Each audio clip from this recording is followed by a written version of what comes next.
Marvel Comics voiceover, The Death of Doctor Strange.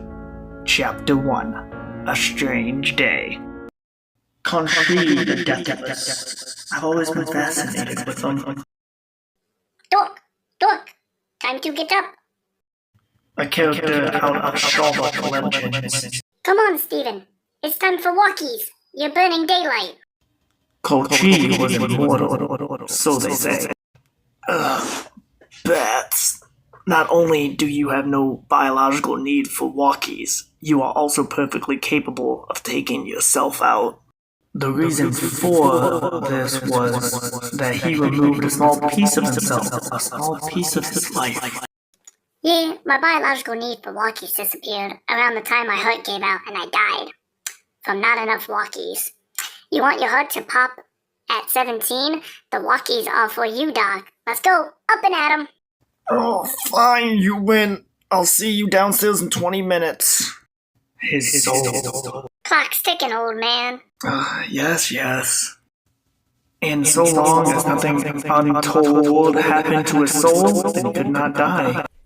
He took that soul, his soul, and he hid it in a needle. He hid this needle in an egg, and the egg in a duck, and the duck in a rabbit, and that rabbit in a chest, and he hid that chest somewhere deep and dark where no one would find it. And in a way, Khonshu was immortal, deathless, and went on to pass the variant protagonist of Sherlock myth. Good morning, Wong. Good morning, Steven. Would you like some breakfast before your walkies? Have you been filling Batsy's head with worries about my cardiac fitness? And just coffee, please. I was a child when I first encountered the myths of Khonshu. Physician, heal thyself, etc., etc. Here. Well, it's a full day.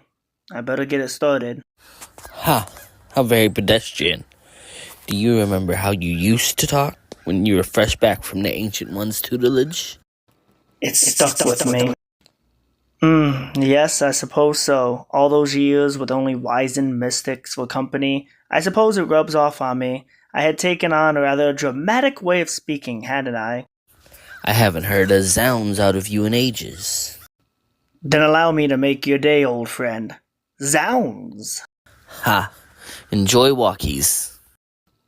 The story of how I ceased to be a surgeon, the obsession with money, status, and fame, and the accident is well known at this point. But none of that matters to me when I began my path in medicine. No, my motivation, then, well, some of that came from Khonshu. I'll bet Hawkeye's dog doesn't drag him out of bed in the morning. The way Hawkeye feeds his dog pizza, Luggy'll be a ghost too soon enough. Your newfound concern for fitness is as charming as it is unexpected, Bats.